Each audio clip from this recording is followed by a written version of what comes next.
mais pessoal. Acho que as crianças têm culto infantil lá em baixo preparado, para que os pais também possam ter um culto em paz e com atenção aqui em cima. Temos estes irmãos que todas as semanas preparam um culto lá em baixo também. Não nos esqueçamos deles. Bom, irmãos, quero começar por dizer que é um prazer para mim estar aqui hoje. É um prazer para mim quando o telefone toca e eu ouço a voz do pastor Sabino do outro lado a dizer: João. Ele nunca me obriga, sempre pergunta: queres pregar no domingo? É sempre um prazer quando Deus escolhe um texto para nós partilharmos com os irmãos. É um prazer andar a namorar, entre aspas, com o texto durante essa semana. É esse o hábito de todo o pastor, todo o pregador: pegar no texto e lê-lo, relê-lo, pedir para que Deus lhe fale ao coração. O que é que Deus quer que vocês ouçam? E primeiramente, o que é que Deus quer que eu ouça e aplique à minha vida? É um prazer viver em igreja. É pela obra de Cristo na cruz que hoje temos o prazer de estar aqui reunidos. É prazer que temos falado ao longo deste mês, que o pastor Sabino tem falado. É um prazer eu levantar-me ao domingo, cedo, mesmo que a minha Inês não me deixe dormir lá muito bem ainda. Mas é um prazer levantar-me cedo, orar pelos irmãos, pensar em muitos de vós, não consigo pensar em todos, sinceramente, em algumas caras, e pedir a Deus: Deus, revela-te a mim, dá-me paz, preciso da tua paz. E é um prazer viver em igreja, é um prazer estar a louvar e pedir para que Deus dê-me paz para estar aqui agora convosco. E um irmão se aproximar de mim, usado por Deus, e orar para que eu tenha paz, sem eu lhe ter pedido. Continuem assim, a deixarem ser usados por Deus, a terem prazer a serem usados por Deus. Bom, acho que os irmãos já repararam quantas vezes eu repeti a palavra prazer, não é? Esse é o tema da mensagem hoje, do nosso estudo hoje. E o pastor Sabino tem falado que o cristão também é chamado a viver no prazer. É chamado a viver de uma forma prazerosa, mas no que concerne às coisas de Deus. É claro que todo cristão é chamado a ter prazer, não na sua velha vida, não nas coisas do mundo, mas a ter prazer nas coisas do alto, nas coisas pertencentes a Deus, nas coisas que Cristo nos veio revelar a todos nós. Mas também esta expressão, no mundo hoje em que nós vivemos, o viver de forma prazerosa, o viver para o prazer, como propósito ou alvo da nossa vida, também pode ser substituída por uma palavra que está muito na voga, não sei se os irmãos já ouviram, que é viver num hedonismo, ou mergulhado num hedonismo. Bom, esta palavra significa que é viver de uma forma prazerosa.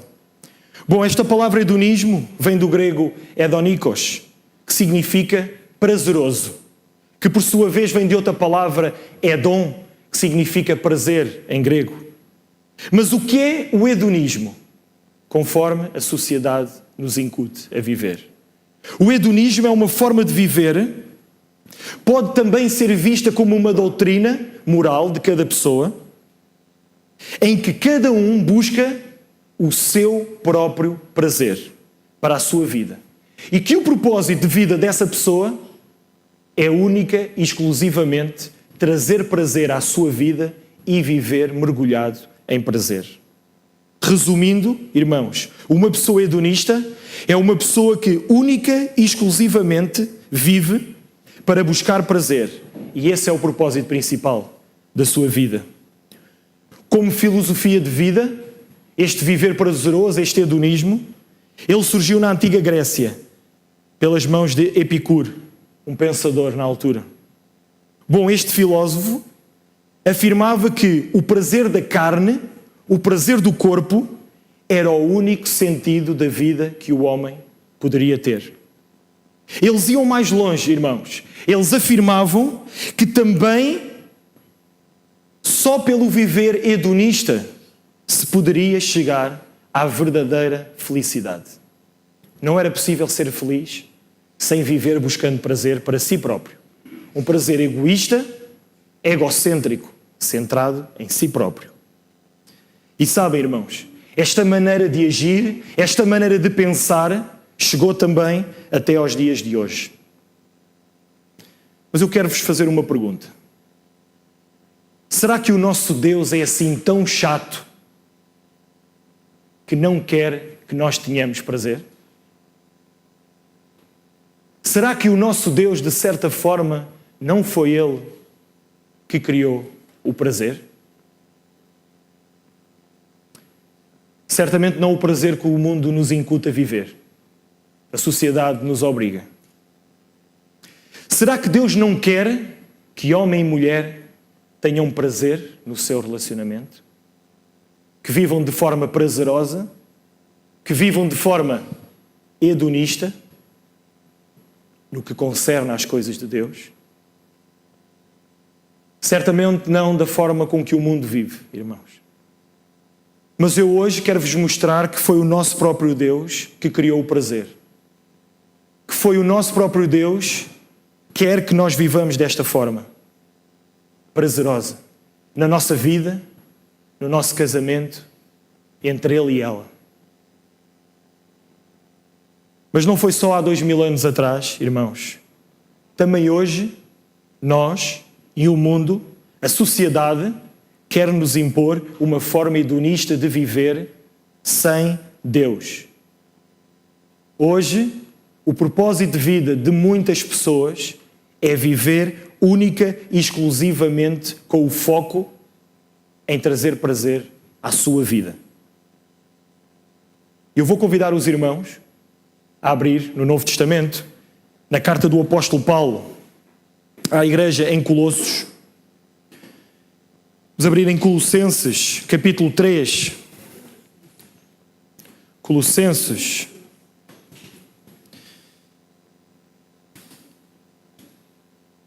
Coríntios, Gálatas, Efésios, Filipenses, Colossenses. Sabem a música? Colossenses, capítulo 3. O apóstolo Paulo escreve esta carta à igreja que estava em Colossos, também querendo combater, irmãos, esta maneira de pensar, ok? Que a filosofia grega estava a espalhar pelas ideias do mundo.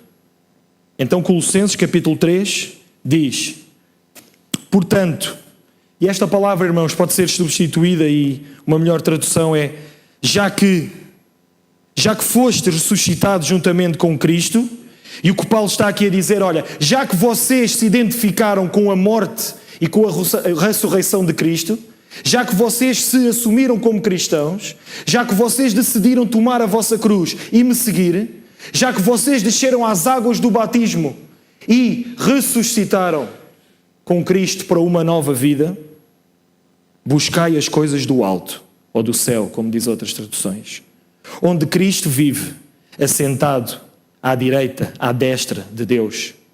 Pensai nas coisas lá do alto, não mais nas que são aqui da terra, porque morrestes, e a vossa vida está oculta juntamente com Cristo, em Deus. Quando Cristo, que é a nossa vida, se manifestar, então vós também sereis manifestados com Ele, em glória. Versículo 5. Fazei, pois, morrer a vossa natureza terrena, prostituição, impureza, paixão lasciva, desejo maligno e a avareza, que é a idolatria. Por estas coisas é que vem a ira de Deus sobre os filhos da desobediência. Deus abençoe a leitura da sua palavra nos nossos corações. Irmãos, muitos podem pensar que estas palavras que eu acabei de ler não têm nada a ver connosco hoje. Muitos até podem pensar que a Bíblia está desatualizada e era só para aquele povo naquela época. Mas no mundo pós-moderno que nós vivemos, aliás, os pensadores dizem que nós já passamos o pós-modernismo, só que ainda não arranjaram uma definição para o mundo em que nós vivemos. Muito do mundo em que nós vivemos tem muitas características com a sociedade daquele tempo. Mas a triste notícia que eu hoje vos quero dar é que estas palavras que eu acabei de dizer, aquilo que o homem hoje também tem que deitar fora, também tem que fazer morrer na sua natureza, são exatamente as mesmas coisas que o apóstolo Paulo, há 2000 anos atrás, escreve a estes irmãos, aqui na igreja em Colossos. E sabem porquê, irmãos? Sabem porquê é que hoje também esta palavra se pode aplicar a nós? Porque o coração do homem, irmãos, o coração de todos nós hoje, é o mesmo coração idólatra, pecaminoso, que era há 2000 anos atrás. O mesmo coração hoje do homem é uma fábrica de ídolos. O mesmo coração hoje do homem é o coração enganoso. Não deixou de ser. É o mesmo. Por isso é que estas palavras estão atualizadas, irmãos. Porque o homem é o mesmo pecador. Os pecados são os mesmos, irmãos. Podem ter nomes diferentes. Uma máscara diferente. Podem estar embelezados. Mas são os mesmos. O mesmo coração que produz estes pecados é o mesmo coração imoral. É o mesmo coração caído que Deus quer mudar em todos nós. Quer substituir por um novo coração. E esta carta que acabámos de ler, irmãos, é a carta escrita pelo apóstolo Paulo. E ele escreve esta carta quando ele estava em Roma. E embora o apóstolo Paulo não seja o plantador desta igreja, nem o pastor desta igreja em Colossos, visto que ele estava ali exilado na prisão em Roma, ele se apresenta logo no versículo 1 com a autoridade apostólica que Cristo lhe confiara, e ele lhe apresenta como apóstolo de Cristo. E Paulo escreve esta carta porque Paulo demonstrava sempre um grande amor, uma grande preocupação por todos os cristãos, uma grande preocupação por todas estas comunidades que eram plantadas, algumas por ele e outras pelos seus fiéis colaboradores, Timóteo, Epáfras. Bom, irmãos, Paulo tinha sempre esta responsabilidade de orientar todas as igrejas de forma doutrinária e espiritualmente. E a igreja de Colossos, irmãos, ela estava situada numa área da Ásia Menor e era uma cidade muito afamada naquela altura. Embora nesta altura que o apóstolo Paulo escreve, e por causa também de ser uma zona sísmica em que aconteciam muitos terremotos, esta cidade estava a perder poder. Mas ela estava situada nas margens do rio Lico, uma das zonas mais férteis do mundo. Mas esta cidade de Colossos, ela também estava perto de outras duas cidades muito importantes. A cidade de Laodiceia e a cidade de Hierápolis.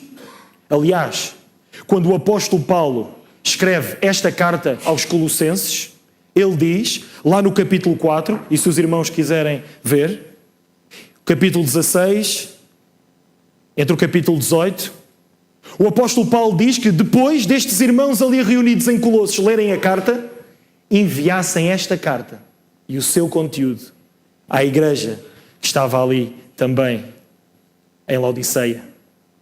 Ele diz no versículo 16 do capítulo 4, depois de lerem esta carta, enviem à igreja de Laodiceia para também ser lida. E Paulo termina, com a minha própria mão eu escrevo, saudações de mim, Paulo, não se esqueçam que eu estou preso.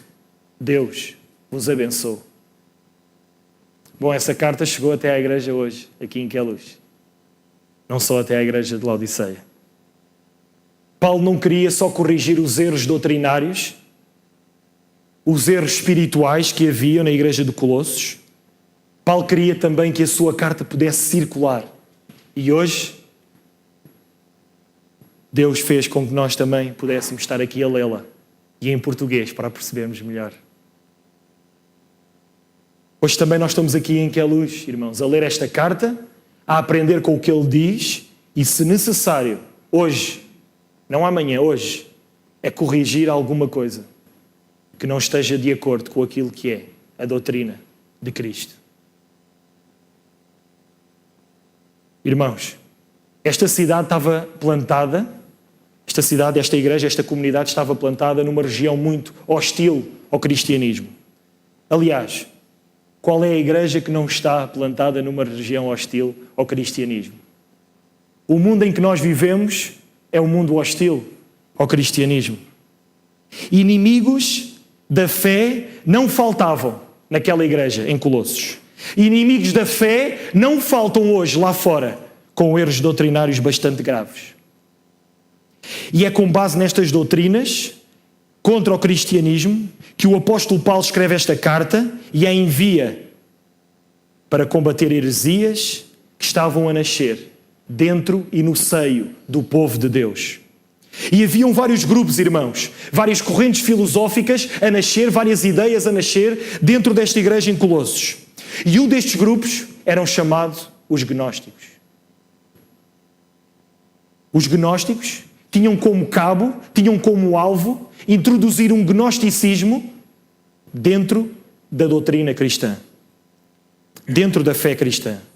E este grupo dos gnósticos, irmãos, eles afirmavam que o corpo, a matéria, o nosso corpo, era mau. Era mau. Por isso, Deus nunca poderia ter encarnado num corpo, numa matéria que era má. Irmãos, esta maneira de pensar ainda hoje existe no nosso meio. Por consequência, esta ideia nunca irá afirmar que Cristo é Deus e 100% homem ao mesmo tempo. Certamente eles afirmavam que Cristo nunca poderia ser Deus e muito menos estar com Deus na criação do mundo e depois ter encarnado para nos redimir. Desta forma, irmãos, estes irmãos que ali viviam e que escutavam estas doutrinas, estes pensamentos filosóficos que atacavam basilarmente a doutrina da fé cristã, da criação, da divindade de Cristo, da encarnação do próprio Deus para a nossa redenção. E Paulo escreve e começa logo a sua carta, logo no capítulo 1 do versículo 15, a dizer: Cristo é a imagem visível do Deus invisível. O que Paulo está a dizer é que Cristo não é uma cópia de Deus. Ele é a própria encarnação do divino no mundo dos homens. Tudo o que Deus é, Cristo é.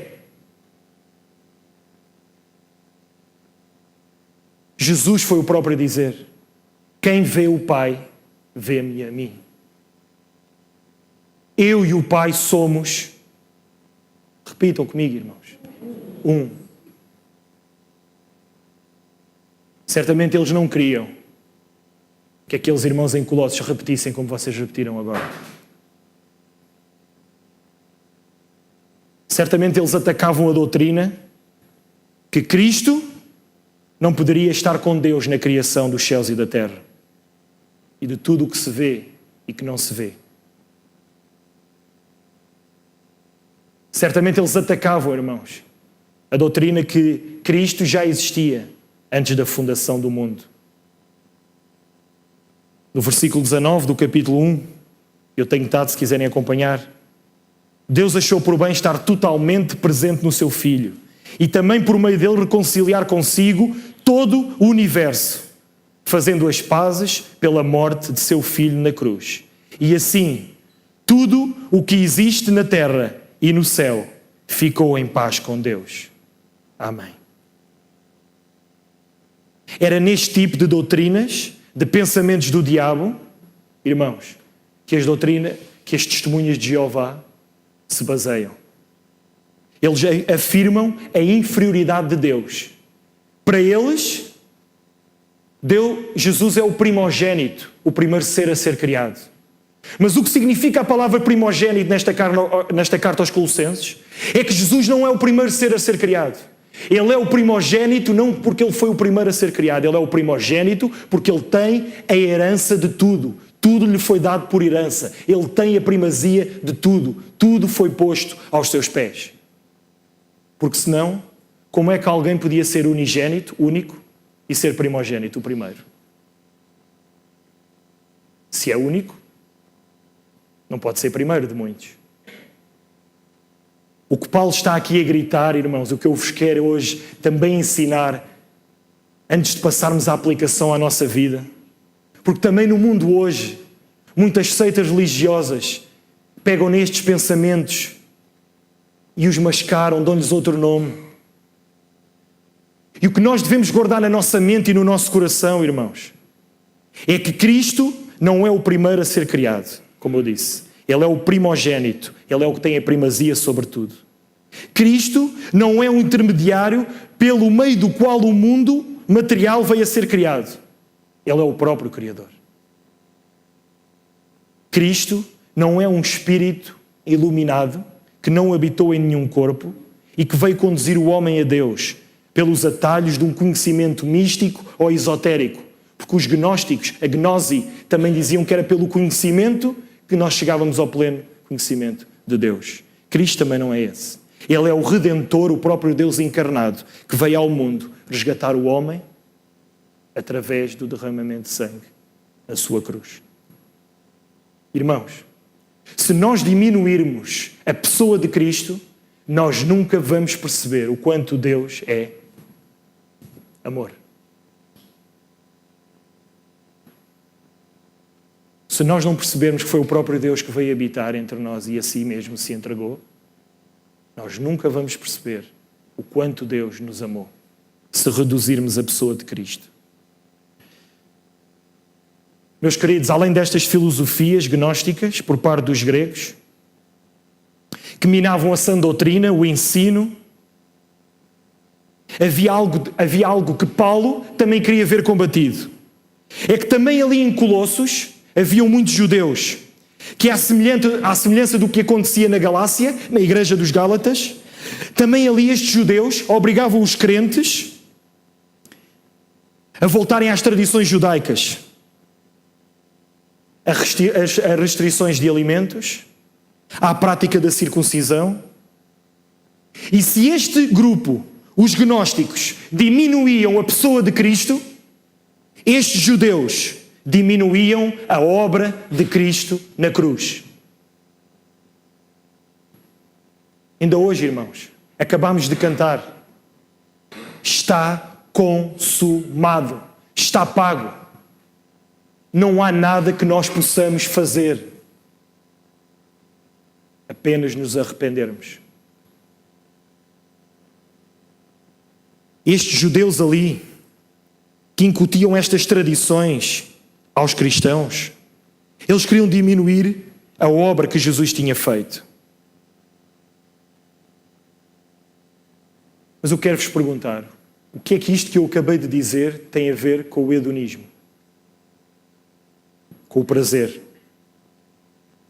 Sabem, todas estas ideias, todas estas heresias, todos estes ensinamentos que nada contribuem para que nós todos crentes, naquela altura e hoje também, possamos progredir na nossa fé, no conhecimento de verdadeiramente aquilo que Deus fez por nós. Também naquele tempo a sociedade grega estava mergulhada na busca pelo prazer, na prática do prazer sexual e moral, em orgias, em completa devassidão.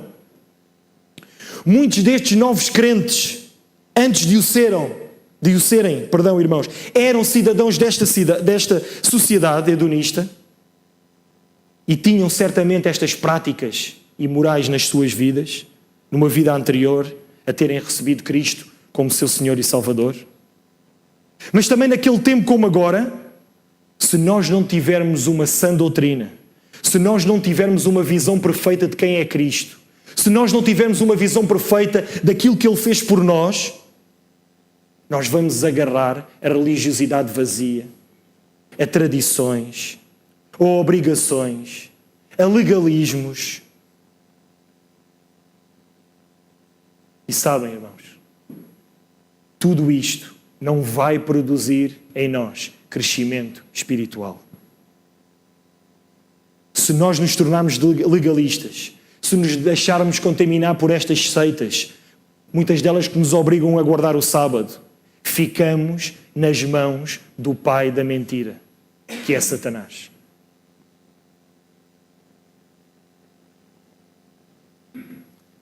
E sabem, irmãos, se nós estivermos agarrados a doutrinas, a tradições, a doutrinas que não são verdadeiras, a nossa vida nunca vai mudar.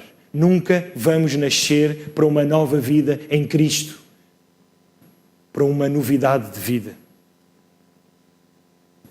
A verdadeira conversão nas nossas vidas, a verdadeira conversão, irmãos, é vista na identificação de cada um de nós com Cristo.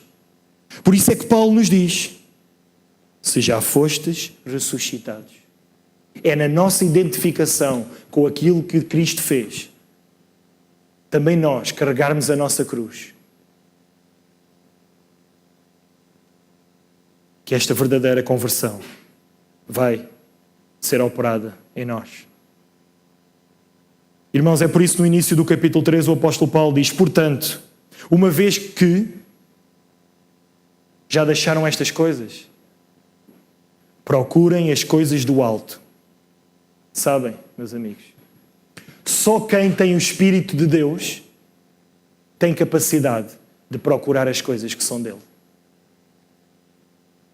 A nossa natureza carnal não nos leva a procurar aquilo que é de Deus. Só quem já recebeu o Espírito Santo, só quem já recebeu o Espírito de Deus, tem o seu coração disposto a procurar as coisas do alto e a fazer não mais a sua vontade, mas a vontade daquele que o chamou das trevas para a sua maravilhosa luz. No versículo 3 do capítulo 3, o apóstolo Paulo diz: porque morrestes e a vossa vida está oculta juntamente com Cristo em Deus. Irmãos, esta ideia que a nossa vida está oculta em Cristo, com Deus, Deus está lá, Cristo está lá, Cristo ganhou a nossa vida, está escondida nele. Aquilo que nós vivemos aqui é uma sombra daquilo que nós vamos viver na eternidade. E Ele guarda nas suas mãos, porque Ele também é o próprio que diz que eu jamais lançarei fora aquele que o Pai me trouxer. Ele está a dizer que nós não pertencemos mais a este mundo. Nós agora somos de Cristo. O nosso prazer, o nosso viver hedonista, a nossa alegria tem que vir somente dele e não do mundo, não da carne. Versículo 5 ele diz: então, portanto, fazei, pois, morrer a vossa natureza terrena. O nosso Deus não é um Deus contra o prazer, irmãos. Mas o nosso Deus é um Deus contra a imoralidade sexual. O nosso Deus não é um Deus contra o desejo, mas é um Deus contra o desejo maligno. O nosso Deus não é um Deus contra a vontade de nós termos coisas na nossa vida, não. Mas o nosso Deus é um Deus contra a avareza, contra a satisfação nessas coisas. E isso leva à idolatria. O que o apóstolo Paulo está a dizer é que essas coisas em que nós buscamos o prazer ocupam o lugar de Deus nas nossas vidas, o lugar que só devia pertencer a Deus, e isso é idolatria. E Deus, irmãos, Ele também não é contra o hedonismo. Bom, Ele é contra o hedonismo, mas é contra o hedonismo da forma com que o mundo quer que nós o vivamos. Um viver prazeroso sem Deus, onde a única coisa que interessa é a minha satisfação, o meu prazer egocêntrico, egoísta. E eu agora vou colocar aqui umas aspas muito grandes na afirmação que eu vou fazer. Os irmãos vão me perdoar.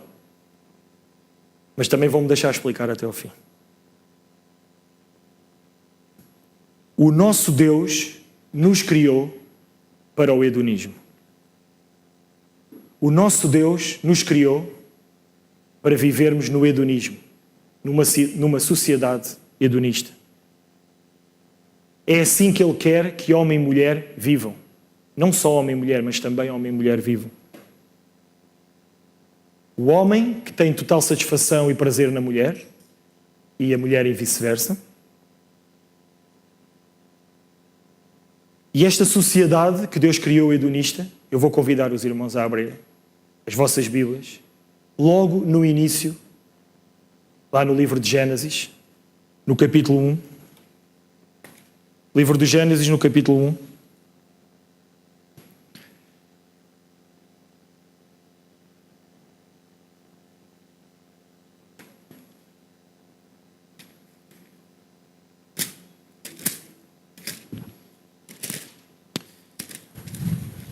Gênesis, capítulo 1.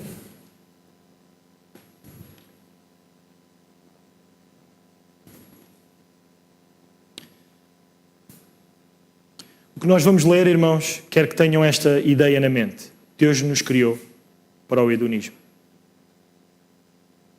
Deus criou uma sociedade. Deus criou um jardim centrado no prazer, mas com Deus como mediador, não o nosso próprio ego. Ok? Deus criou um local onde o homem e a mulher não precisavam de abandonar a vontade de Deus para fazer aquilo que lhes dava prazer. Porque hoje o mundo nos diz, se queres ter prazer, tens que abandonar a vontade de Deus. Mas neste local o homem encontrava o seu prazer fazendo a vontade de Deus. Neste local a vontade do homem era a vontade de Deus. Neste local o que dava prazer ao homem, irmãos, era o que dava prazer a Deus. Capítulo 1, versículo 26.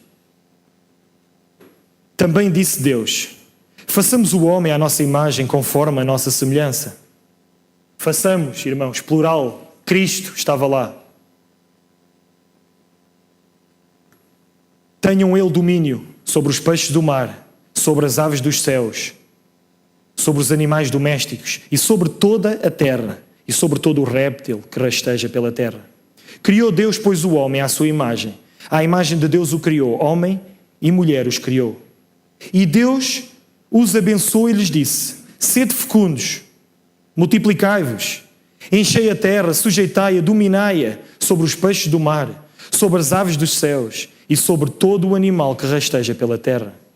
E disse ainda Deus, eis que vos tenho dado toda a erva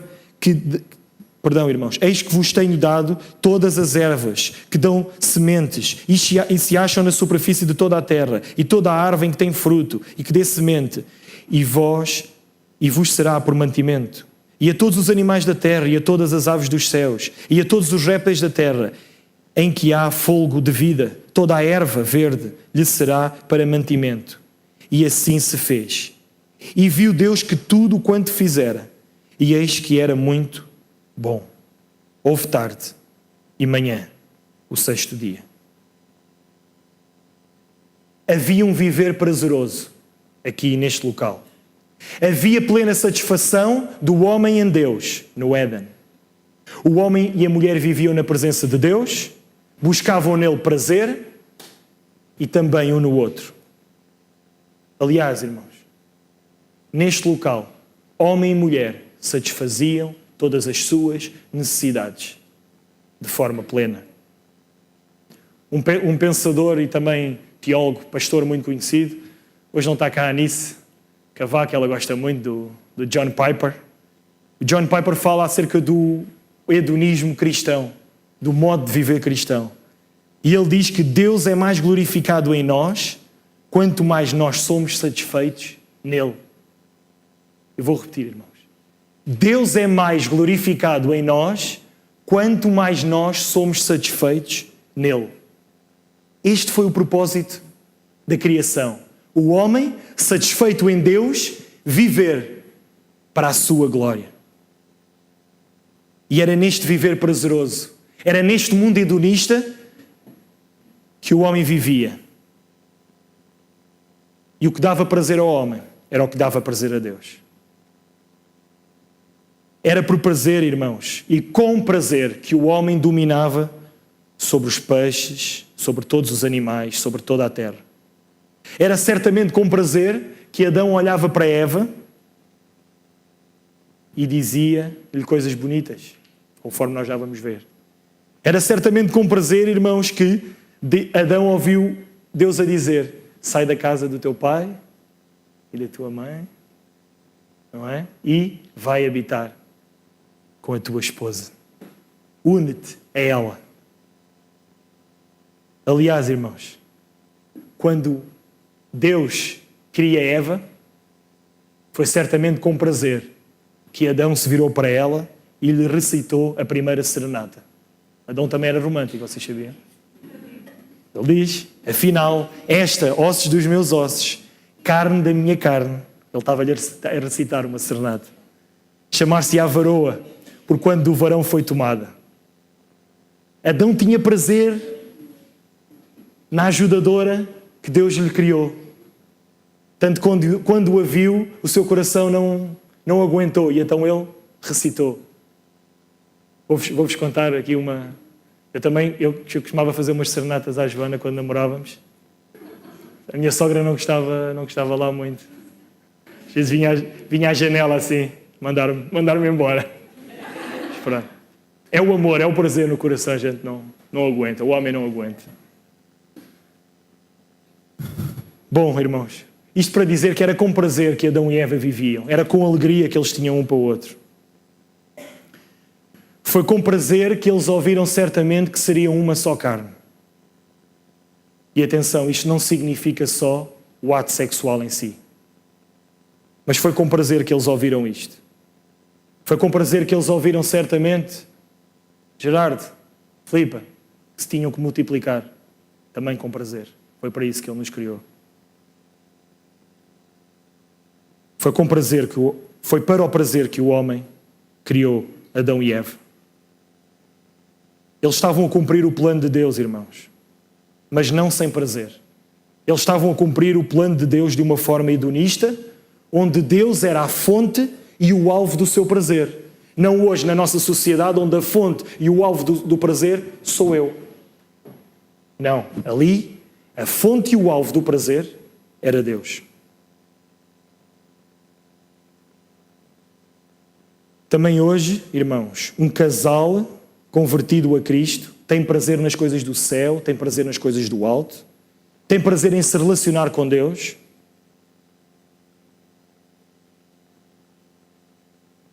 Certamente Adão e Eva, Sérgio, tinham prazer em passear de mãos dadas, como tu e a Ruth. Tem. Eu reparei lá no acampamento. Não é? Certamente Eva tinha prazer em sentar ao lado do seu Adão, como a Adriana está sempre sentada ao lado do pastor Sabino, mas ela agora neste momento não está, mas ela está sempre sentada. Mas certamente que Eva tinha prazer em acompanhar o seu marido para todo o lado. Certamente, Adelaide está aí. Certamente que Adão e Eva tinham prazer em passear. Não era ao pôr do sol, como a Adelaide e o Luís gostam muito de passear. Certamente, irmãos. Certamente, Tosé. Adão tinha prazer em levar a Eva a jantar fora, como eu sei que tu costumas levar, Eunice. Hã?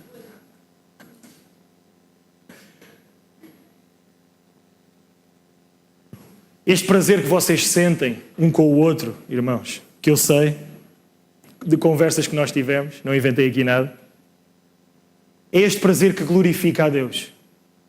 Foi este prazer para o qual Deus nos criou, que Deus idealizou. Não era para um prazer que terminava em nós e que acabava em nós. Era um prazer a pensar no outro, a pensar em Deus. Muitos casais hoje ao se casarem, quando respondem à pergunta porquê é que te vais casar, dizem para ser feliz. E não estão a pensar na outra pessoa. Raro é aquele que diz eu quero me casar para fazer a outra pessoa feliz.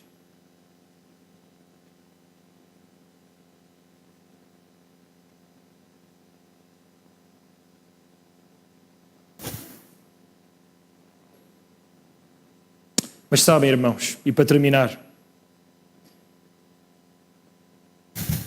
o mundo hoje nos ensina outras coisas.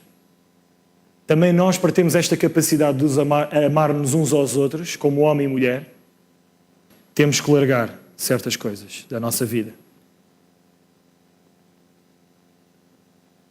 É por hoje que quando uma mulher não dá prazer ao seu homem, ele vai procurar prazer fora do casamento.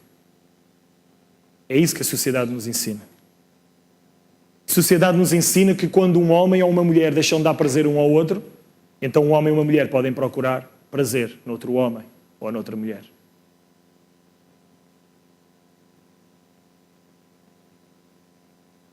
É por isso é que quando a minha mulher não me dá prazer, eu vou rápido aceder a um site da internet e ver pornografia online. E já viram, irmãos, hoje, como é fácil homens ou mulheres traírem-se um ao outro sem sequer sairmos de casa.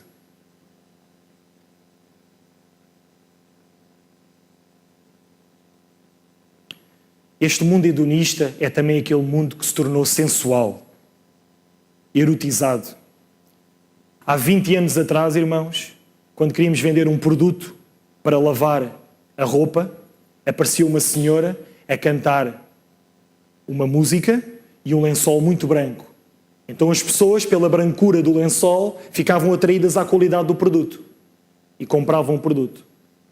Hoje, para vendermos um produto de limpeza, o que é que acontece nos nossos anúncios na televisão? Já não aparece a senhora com o lençol a estender branco, não. Nem se fala da qualidade do produto. Basta aparecer um rapaz a rasgar uma t-shirt e a mostrar o corpo com músculos. Esta é a sociedade erotizada que nós vivemos. É isto que o nosso coração se inclina. Então as pessoas se inclinam a comprar, não por causa da qualidade do produto, mas porque aquilo é atraente aos seus olhos. É neste mundo onde nós vivemos, mas não foi neste mundo que Deus criou, irmãos. Diz a palavra, irmãos, que Adão e Eva andavam nus e não se envergonhavam um do outro. Sabe o que isto significa? Tinham pleno prazer e satisfação um no outro. Porquê? Porque estavam dentro do propósito de Deus. Porque tinham uma relação e um casamento dentro do propósito de Deus. Na sua carne não havia pecado, só havia satisfação. E quando o pecado entrou, quando o coração de Adão e Eva ficou contaminado, a mulher, que era os ossos dos meus ossos, na declaração de amor que Adão lhe fez, depois, quando ela pecou, passou a ser a culpada de ter comido da árvore que Deus lhe tinha proibido. Irmãos, a união entre duas pessoas é o local onde Deus criou para nós termos prazer. Mas agora, como naquele tempo, precisamos de morrer para as coisas deste mundo. Precisamos de nos arrepender, de ter o foco em Deus, de nos identificarmos com a obra de Cristo nas nossas vidas e de cada um, homem e mulher, buscar prazer um no outro. O nosso casamento, irmãos, tem prazo de validade aqui na terra. No céu, eu e a minha esposa seremos apenas irmãos. Aproveitem este viver, este relacionamento prazeroso que Deus criou para nós vivermos. Amém, irmãos?